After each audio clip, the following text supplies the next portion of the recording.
स्वागत है आप सभी का इस वीडियो में। तो आज के इस वीडियो में हम लोग जो है सीजीपीएससी का जो पेपर फर्स्ट है उसके जो है 50 क्वेश्चन छत्तीसगढ़ के जो है क्या करने वाले हैं, इस वीडियो में जो है सॉल्व करने वाले हैं, देखने वाले हैं। ठीक है, तो ये जो है आपका 2022 और 2023 2 साल के छत्तीसगढ़ के क्वेश्चन को जो है इसमें लिया गया है। और इसमें जो है हम लोग सिर्फ छत्तीसगढ़ के पार्ट को कवर करेंगे, इंडियन जीएस को इसमें कवर जो है नहीं करेंगे। मैं पूरी कोशिश करूंगा आपको सही आंसर इसका प्रोवाइड करो। फिर भी आपको किसी भी क्वेश्चन में अगर आपको कोई समस्या रहती है तो आप कमेंट करके अपना आंसर जो है बता सकते हैं कि इसका आंसर ये होना चाहिए करके। बाकी मैं पूरा ऑथेंटिक जो है आंसर बताने का आपको पूरी कोशिश करूंगा। चलिए पहला क्वेश्चन देखते हैं। छत्तीसगढ़ के निम्नलिखित में से कौन कौन से अति निम्न सिंचित जिले हैं? अब देखो इसका आंसर जो है जो पीएससी द्वारा लिया गया था वो है सरगुजा, कोरबा और सुकमा। ये जो है क्या है, अति निम्न सिंचित जिले के श्रेणी में जो है आते हैं। तो इसका सही आंसर हो जाएगा सरगुजा और कोरबा और सुकमा। चलिए आगे बढ़ते हैं। दूसरा प्रश्न है, देखिए, मड़वा ताप विद्युत संयंत्र की स्थापना निम्नलिखित में से किस जिले में की गई? तो मड़वा ताप विद्युत संयंत्र की जो स्थापना है ये कहाँ है आपका? मड़वा ताप विद्युत संयंत्र ये आपका जांजगीर चांपा में स्थित है।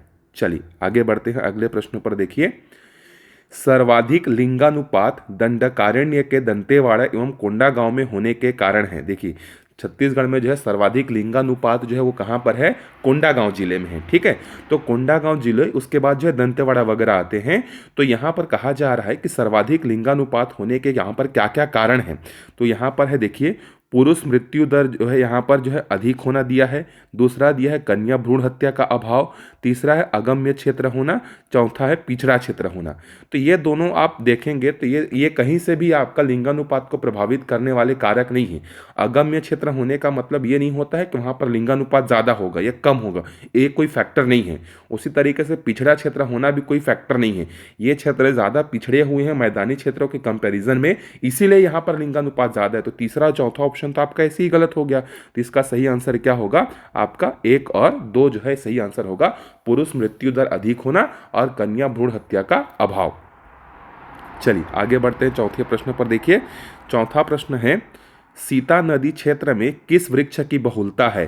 तो सीता नदी जो क्षेत्र है आपका धमतरी वाला क्षेत्र, महासमुंद वाले क्षेत्र में, और नीचे अगर देखेंगे कोंडागांव बस्तर वाले क्षेत्र पे, तो वहां पर जो है सबसे ज्यादा क्या पाया जाता है? साल वृक्ष की जो है बहुलता जो है पाई जाती है।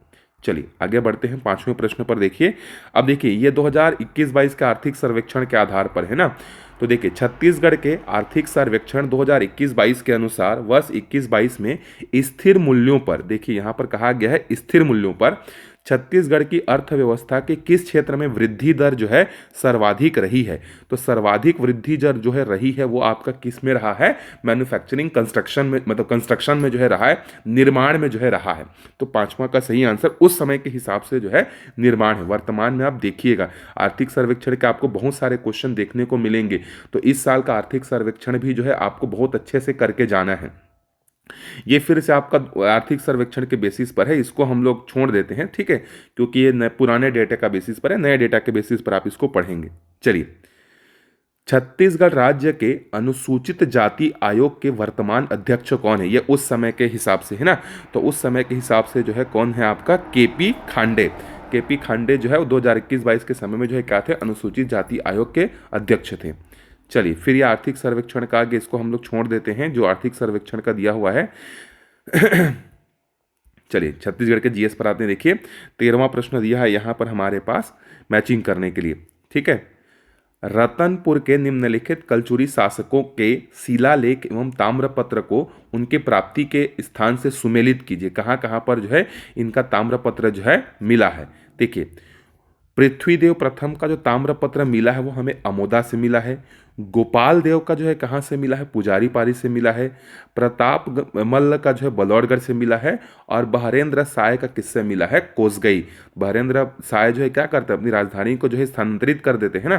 तो यहाँ पर आप जो है इससे मिला सकते थे, तो डी मिलेगा किससे? चौथे से। तो इसका सही आंसर हो जाएगा आपका ऑप्शन नंबर फर्स्ट जो है इसका सही आंसर हो जाएगा। चलिए आगे बढ़ते हैं अगले प्रश्न पर। 14वें प्रश्न को हम लोग देखते हैं।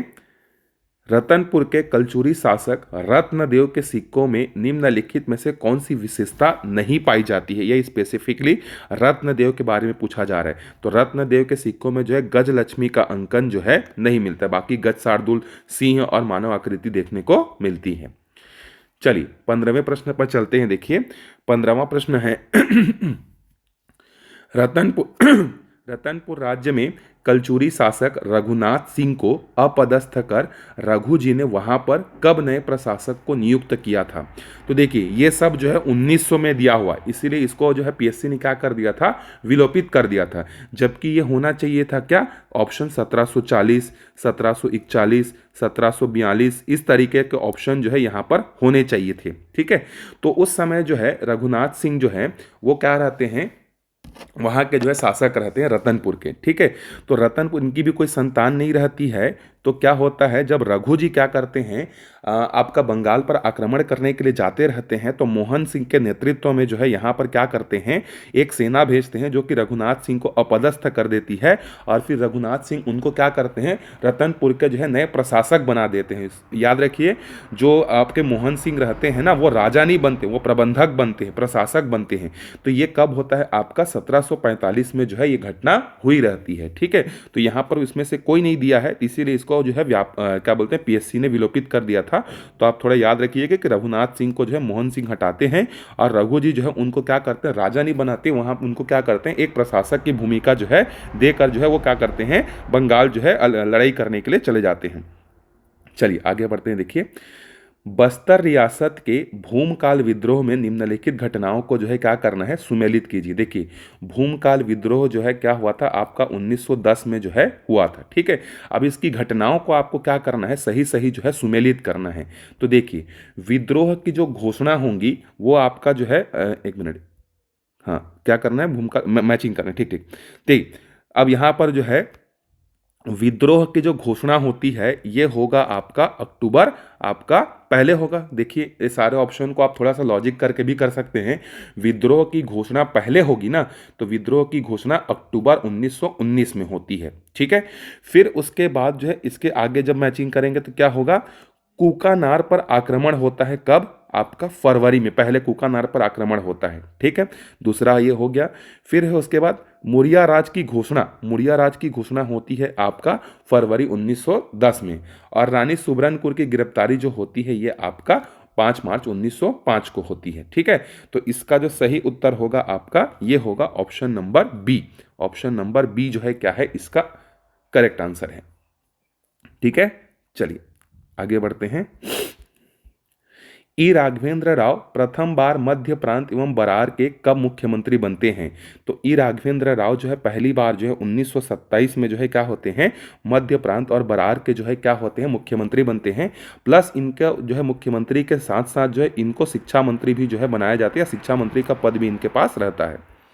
चलिए आगे बढ़ते हैं। देखिए सविनय अवज्ञा आंदोलन के तहत निम्नलिखित जंगल सत्याग्रहों को उनके प्रारंभ किए जाने वाली तारीखों से हमें क्या करना है, सुमेलित करना है। देखिए रुद्री जंगल सत्याग्रह जो है ये आपका कब हुआ था, ये हुआ था आपका 22 अगस्त को जो है हुआ था। ठीक है, 22 अगस्त की इसकी शुरुआत जो है हुई थी।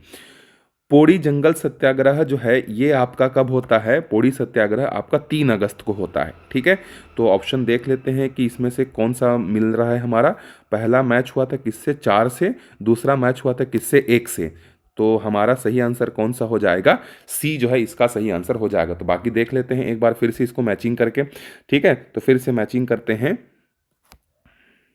तो रुद्री जंगल सत्याग्रह कब हुआ था, 22 अगस्त को। पोड़ी कब हुआ था, 3 अगस्त को हुआ था। ठीक है, उसके बाद है तमोरा। तमोरा जो है ये हुआ था आपका कब हुआ था, तमोरा जो है 9 सितंबर को हुआ था। ठीक है, लभरा 8 सितंबर को हुआ था, तमोरा 9 सितंबर को हुआ था। पकरिया जंगल सत्याग्रह कब हुआ था, 7 अक्टूबर 1930 को जो है हुआ था। ठीक है, चलिए आगे बढ़ते हैं।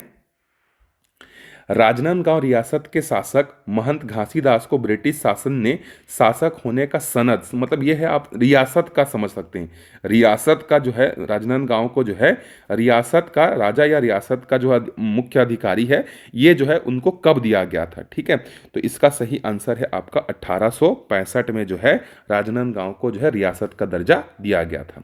चलिए 20वें प्रश्न पर आते हैं। देखिए 20वां प्रश्न है, भक्ति आंदोलन के प्रसिद्ध संत वल्लभाचार्य का जन्म छत्तीसगढ़ में कहाँ हुआ था? वल्लभाचार्य का जन्म जो है चंपारण में जो है हुआ था। तो इसका सही आंसर ए हो जाएगा। चलिए आगे बढ़ते हैं 21वें प्रश्न पर। देखिए 21वें प्रश्न पर है, वायु पुराण में महानदी का पौराणिक नाम क्या है? तो महानदी का पौराणिक नाम है आपका नीलोत्पल्ला। सतयुग में जो है वायु सतयुग, और वायु पुराण में इसका नाम क्या मिलता है हमें? नीलोत्पल्ला। जबकि द्वापर युग में जो है हमें क्या मिलता है? चित्रोत्पल्ला मिलता है। ठीक है, चलिए आगे बढ़ते हैं, 22वें प्रश्न पर बढ़ते हैं आगे। बस्तर की कांकेर घाटी में निम्नलिखित में से कौन सा जलप्रपात स्थिर नहीं है? तो यहाँ पर बस्तर की कहा जा रहा है, तो कुंडर खोदरा है, झूलन दरहा है, शिव गंगा है। खुरसेल जो है ये आपका नहीं है, नारायणपुर वाले क्षेत्र में जो है स्थित है। तो 22 का सही उत्तर क्या हो जाएगा? सी इसका सही आंसर हो जाएगा। चलिए आगे बढ़ते हैं 23वें प्रश्न पर। देखिए 23वां प्रश्न है, 3 माह तक चलने वाला त्योहार बाली परब या बाली परब है ना, यहाँ पर बरब दिया हुआ है, बाली परब किस जनजाति में मनाया जाता है? तो यह जो है हल्बा जनजाति में जो है क्या होता है? मनाया जाता है। तो इसका सही उत्तर क्या हो जाएगा? डी जो है इसका करेक्ट आंसर हो जाएगा। चलिए आगे बढ़ते हैं 24वें प्रश्न पर। देखिए सोहर गीत के अवसर पर गाया जाता है, मतलब सोहर गीत किस अवसर पर गाया जाता है? तो जब बच्चा पैदा होता है उस अवसर पर जो है क्या किया जाता है? आपका सोहर गीत जो है क्या किया जाता है? गाया जाता है। ठीक है, विवाह के अवसर पर सधौरी होता है वो। ठीक है, चलिए आगे बढ़ते हैं 25वें प्रश्न पर। देखिए 25वां प्रश्न है हमारे पास, पंडवानी लोकगीत में प्रयुक्त होने वाला प्रमुख वाद्य यंत्र कौन सा रहता है? आपका खरताल रहता है। ठीक है, और पंडवानी के जो है प्रसिद्ध गायक जो है वो कौन है? तीजन बाई। ठीक है, अभी तीजन बाई जो है समाचारों में थी, तो उनके बारे में आप पढ़ लीजिएगा। ठीक है, क्योंकि वो अस्पताल में भर्ती हो गई थी, तबीयत खराब था उनका, और वो न्यूज़ में इसलिए थी क्योंकि उनका पेंशन जो है काफ़ी महीनों से जो है रोक कर रख दिया गया था, तो वो न्यूज़ में आया था। तो पंडवानी से संबंधित जो है आप तीजन बाई को कब पद्म पुरस्कार मिला था, कब पद्मश्री मिला था, कब पद्म विभूषण मिला था, ये सब चीज़ें उनके बारे में थोड़ा सा जो है देख लीजिएगा, न्यूज़ में है वो। चलिए 26वें प्रश्न पर आते हैं। देखिए 26वां प्रश्न है, फिर से हमें क्या करना है? इसको सुमेलित करना है। ठीक है, तो देवार देवार जो गीत गाते हैं वो क्या है? भिक्षा मांगते हुए जो है वो गीत जो है गाते हैं। भरथरी कैसा है? आपका वैराग्य गीत है, वैराग्य। ठीक, ददरिया क्या है? आपका प्रेम गीत है, प्रणय गीत है। ठीक है, और फड़ी क्या है? व्यंग्य एवं हास्य। तो 3 4 1 2, तो कौन सा ऑप्शन सही? इसका डी जो है इसका सही आंसर हो जाएगा। चलिए 27वें प्रश्न पर चलते हैं। देखिए 27वां प्रश्न है, छत्तीसगढ़ी शब्द फुसुर फुसुर का अर्थ क्या है? तो फुसुर फुसुर का अर्थ है कानाफूसी करना। ठीक है, कानाफूसी करना इसका अर्थ हो जाएगा। चलिए ये आपका छत्तीसगढ़िया ओलंपिक 2022 के आधार पर पूछा गया है, तो इसका भी अभी कोई वर्तमान में कोई रिलेवेंट नहीं है, तो इसको भी हम लोग क्या कर सकते हैं? छोड़ सकते हैं, क्योंकि छत्तीसगढ़िया ओलंपिक जो है बीजेपी सरकार अभी इसको प्रमोट नहीं कर रही है, ना ही जो है इससे संबंधित कोई कार्यक्रम जो है करवा रही है। ठीक है, यह आदिवासी नृत्य महोत्सव भी बंद हो गया, तो इसके भी आने के कोई चांसेस जो है हमें नहीं है। तो ये सब उस समय के करेंट अफेयर्स के क्वेश्चन थे जो हमारे लिए काम करें। ये देखिए भुइयां पोर्टल, ये सब भी कोई काम का नहीं है। भेंट मुलाकात कार्यक्रम ये भी नहीं है। ठीक, चलिए ये एक क्वेश्चन देख लेते हैं हम लोग। 35 वाला क्वेश्चन आरबीआई गवर्नर से संबंधित है। पूर्व आरबीआई गवर्नर श्री रघुराम राजन ने गोधन न्याय योजना में किस गौठान का भ्रमण किया था? तो उन्होंने उस समय जो है नवा गांव का जो है क्या किया था? भ्रमण जो है किया था। ठीक है, ये फिर से राज्योत्सव से संबंधित है। तो जो उस समय के करंट के क्वेश्चन थे उसको जो है हम लोग यहाँ पर हटा देते हैं, जो कि काम का नहीं है। चलिए यहाँ पर 38वें प्रश्न पर आते हैं। देखिए 38वां प्रश्न है यहाँ पर, ई गवर्नेंस के संबंध में सूचना और प्रौद्योगिकी अधिनियम 2000 के निम्नलिखित प्रावधानों को सुमेलित कीजिए। इस प्रकार के प्रश्न अभी भी आ सकते हैं, और वो किससे संबंधित होंगे? आपके पंचायती राज से। तो पंचायती राज हो गया प्लस नगरीय निकाय हो गया, ये दोनों के आपको जो धाराएं हैं, ठीक है, वो धाराएं आपको याद करनी पड़ेंगी। आपको सीधा सीधा धाराओं का प्रश्न पूछा जा सकता है, या फिर इस तरीके से मैचिंग भी जो है पूछा जा सकता है, क्योंकि अभी हाल ही में जो है 7 जनवरी को नगरीय निकाय का आरक्षण हुआ है, और 8 जनवरी को जो है पंचायतों का जो है सीटों का आरक्षण जो है हुआ है। और इस बार जो है चुनाव भी बहुत ज़्यादा न्यूज़ में है, क्योंकि नगरीय निकाय में जो है महापौर का चुनाव जो है पिछले बार क्या हुआ था? आपका इनडायरेक्ट हुआ था। इस बार जो है महापौर का जो चुनाव है, या अध्यक्ष जिसको बोल सकते हैं आप, नगरीय निकाय पंचायत में वो सीधा सीधा प्रत्यक्ष चुनाव होगा। तो इसीलिए उसमें क्या क्या संशोधन हुआ है, वो संशोधन क्या क्या हैं, कितनी धाराओं में संशोधन किया गया है, वो आप एक बार अच्छे से जो है देखेंगे। चलिए इसको हम लोग क्या करते हैं, मिलाते हैं। चलिए, रिकॉर्ड की कानूनी मान्यता, रिकॉर्ड की कानूनी मान्यता आपका धारा नंबर 4 में है। इलेक्ट्रॉनिक हस्ताक्षरों की कानूनी मान्यता मतलब जो डिजिटल सिग्नेचर है उसकी मान्यता जो है ये आपका धारा नंबर 5 में है। सरकार और उनकी एजेंसियों में इलेक्ट्रॉनिक रिकॉर्ड और इलेक्ट्रॉनिक हस्ताक्षर का उपयोग जो है ये धारा नंबर 6 में है। इलेक्ट्रॉनिक राजपत्र में नियम विनिमय आदि का प्रकाशन जो है ये आपका धारा नंबर 8 में है। ठीक है, तो इसका सही आंसर कौन सा हो जाएगा, इसका सही आंसर हो जाएगा ऑप्शन नंबर बी, तो इसका करेक्ट आंसर हो जाएगा। चलिए अब यहाँ पर फिर से देखिए, करंट में यहाँ पर एक उस समय के करंट का एक क्वेश्चन दिया हुआ है, G2C से क्या अभिप्राय है, तो इसका अभिप्राय है गवर्नमेंट टू सिटीजन। ठीक है, चलिए अगले क्वेश्चन पे चलते हैं। देखिए, छत्तीसगढ़ में नेशनल ई गवर्नेंस प्लान के तहत कौन सी परियोजनाएं जो हैं क्या हैं, संचालित हैं। तो यहाँ पर देखिए कौन कौन सी, यहाँ पर आपका स्टेट वाइड एरिया नेटवर्क ये भी संचालित है, सिटीजन कॉन्टैक्ट सेंटर ये भी संचालित है, कैपेसिटी बिल्डिंग ये भी संचालित है, एग्री सनेट और पीडीएस ये भी जो है आपका नेशनल ई गवर्नेंस प्लान्स के तहत जो है, तो इसका सही आंसर 1 2 3 4 जो है हो जाएगा।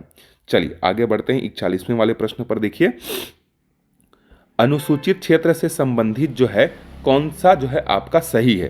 तो देखिए, अनुसूचित क्षेत्र में सरगुजा आता है, कोरबा आता है, जसपुर आता है, रायगढ़ जो है नहीं आता है। रायगढ़ आपका जो है अनुसूचित क्षेत्र के अंतर्गत जो है नहीं आता है। पूरा बस्तर, सरगुजा संभाग, कोरबा, महासमुंद और राजनांदगांव ये जिले जो हैं इसमें आते हैं। तो ये आपका देखिए तीसरा कौन सा नहीं है, तो 1 2 और 4 मतलब ऑप्शन नंबर डी जो है इसका करेक्ट आंसर हो जाएगा।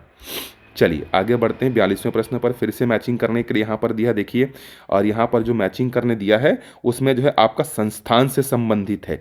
तो संस्थान से संबंधित है तो देख लेते हैं। पहला, ठाकुर प्यारेलाल ग्रामीण विकास संस्थान जो निमोरा में स्थित है, जो कि ट्रेनिंग वगैरह जहाँ पर होता है, तो ये आपका स्थापित हुआ था कब, 2005 में। राज्य अल्पसंख्यक आयोग का गठन हुआ था आपका 2003 में। अच्छा, राज्य अल्पसंख्यक आयोग के वर्तमान में अध्यक्ष कौन है उसको भी देख लीजिए, वो भी न्यूज़ में था अभी। उसके बाद आगे बढ़ते हैं, आदिम जाति अनुसंधान एवं प्रशिक्षण संस्थान यह आपके स्थापित हुआ था 2004 में। राज्य उर्दू अकेदमी की स्थापना की अधिसूचना जो हुई थी वो 2001 में। तो 2 1 4 3 2 1 2 1 और 4 1 सॉरी 2 3 2 3 में गलत बता दिया यहाँ पे। 2 3 ये पहला होगा, ये दूसरा होगा, ये तीसरा होगा और ये चौथा होगा। ठीक है, एक बार देख लीजिएगा, ऑप्शन नंबर बी इसका करेक्ट आंसर है। 2 3 4 1 में थोड़ा सा पहले में गलत बता दिया था, ये इसका करेक्ट आंसर जो है हो जाएगा। फर्स्ट मैच होगा किससे, ठाकुर प्यारेलाल 2005 से मैच होगा। फिर उसके बाद राज्य अल्पसंख्यक आयोग का गठन जो है ये आपका हुआ 2001 में। आदिम जाति जो प्रशिक्षण संस्थान 2004 में, और उर्दू अकेडमी जो है ये आपका 2003 में होगा। ठीक है, चलिए आगे बढ़ते हैं 43वें प्रश्न पर। देखिए 43वां प्रश्न में जो है, ब्रिटिश शासन के रिकॉर्ड के अनुसार निम्नलिखित में से कौन सी ताहूदारी कैप्टन सैंडिस ने निर्मित की थी। देखिए, सैंडिस के समय में जो है क्या होता है, ताहूदारी प्रथा की जो है शुरुआत होती है, और उस समय जो है आपके जो है 2 ताहूदारी जो है बनते हैं सैंडिस के समय में। एक बनता है आपका लोरमी, पहला बनता है लोरमी 1826 को, ठीक, और दूसरा बनता है आपका तरेंगा 1828 को। तो 1826 को जो है लोरमी बनता है, 1828 को जो है तरेंगा बनता है।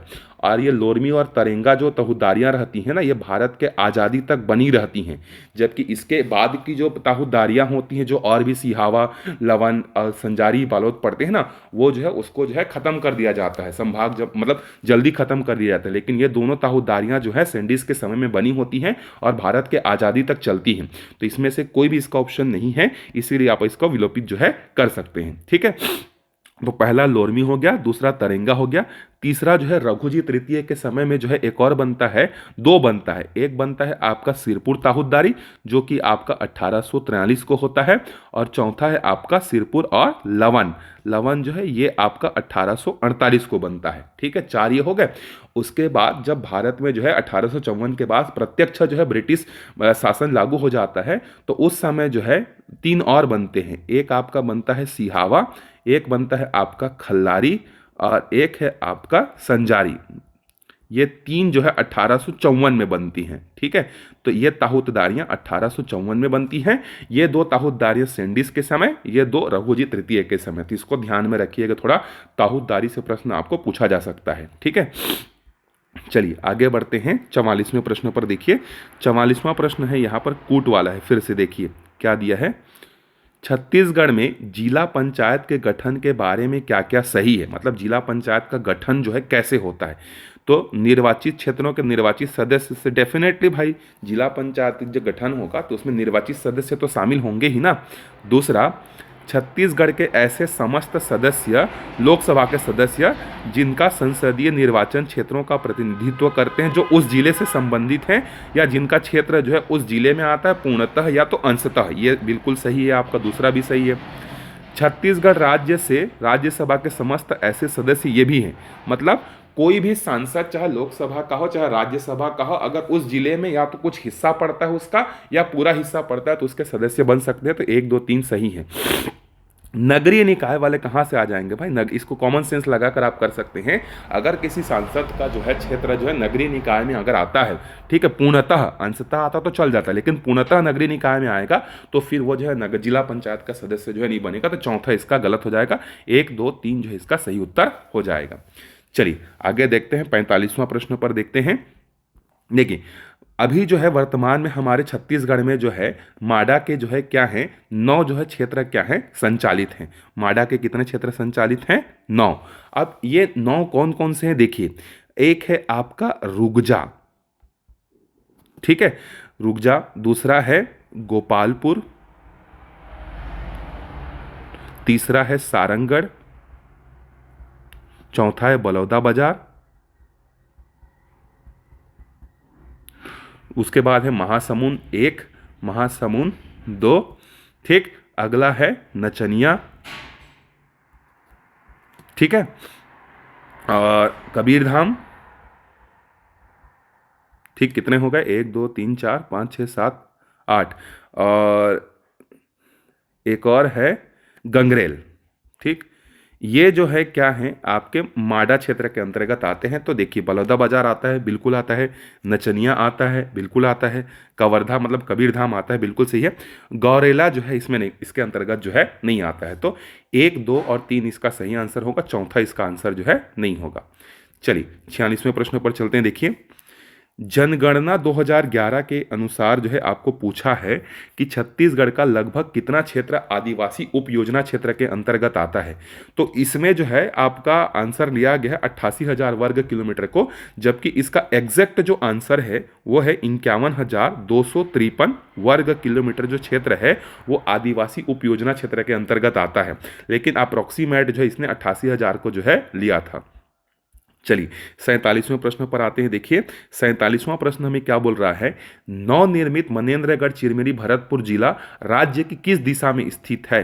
तो मनेन्द्रगढ़ चिरमिरी भरतपुर जिला जो है आपका इस डायरेक्शन में यहाँ पर स्थित है, मतलब क्या हो जाएगा आपका उत्तर पश्चिम। तो उत्तर पश्चिम जो है इसका सही आंसर हो जाएगा। चलिए आगे बढ़ते हैं 48वें प्रश्न पर। छत्तीसगढ़ के रिहंद एवं मांड नदियों का उद्गम स्थल है। तो रिहंद जो है ये आपका कहाँ से निकलता है, मैनपाट से, छुई मातरिंगा के पहाड़ी से जो है, और मांड नदी भी मैनपाट से ही निकलती है, ठीक। चलिए अगला है 49वां प्रश्न। देखिए ये प्रश्न फिर से इस बार आने के चांसेस है मधेश्वर पहाड़, क्योंकि मधेश्वर पहाड़ जसपुर में स्थित है और इस बार जो है Guinness book of world record में सबसे बड़ा इसको शिवलिंग का जो है क्या मिला है, रिकॉर्ड जो है दर्ज हुआ है, ठीक है। और जसपुर में अभी जसपुर को जो है पर्यटन जिला का मानचित्र भी जो है बहुत प्रसिद्ध है, मानचित्र जिला के रूप में इसको वेबसाइट में डाला गया है। तो आपका जसपुर जिला बहुत ज़्यादा हाईलाइटेड है, इसके बारे में पढ़ के जाइएगा। चलिए आखिरी प्रश्न पर आते हैं। देखिए टीन का सर्वाधिक भंडार कहाँ है आपका, बस्तर वाले क्षेत्र में, मतलब दंडकारण्य क्षेत्र में जो है। तो इस वीडियो में यही तक देखते हैं। अगले वीडियो में फिर हम लोग क्या करेंगे, इसके बाद 2023 के प्रश्नों को जो है हल करेंगे।